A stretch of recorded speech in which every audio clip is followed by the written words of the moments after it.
14月初10是世界人权日，陈南榕基金会伫咧高雄历史博物馆举办陈南榕特展，透过历史本本了解到陈南榕这位台湾民主运动的前辈，伊的生命故事，做回来思考到人权也有民主自由的价值。有人说，明天太阳还是会升起，所以把想念写成9岁的诗。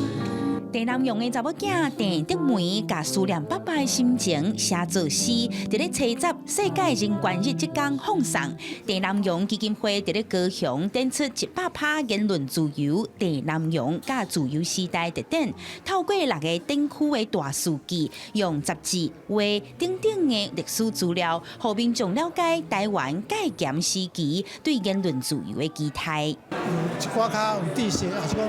对民主向往的人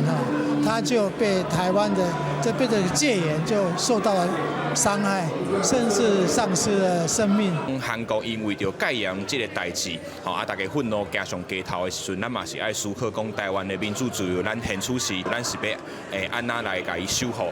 这摆特展呈现当年自由时代杂志社去互政府禁止出版的传票、甲采访手稿等等的历史资料。陈南榕的看守叶玉兰表示，这是头一摆将陈南榕的展览办伫咧高雄官方的博物馆，互本土的故事会当大声讲出来。让大家能够诚实面对心中的恐惧，也不要害怕面对冲突，因为就像当年1987年。郑南榕以及他的朋友们在做228平反运动所举的标语一样，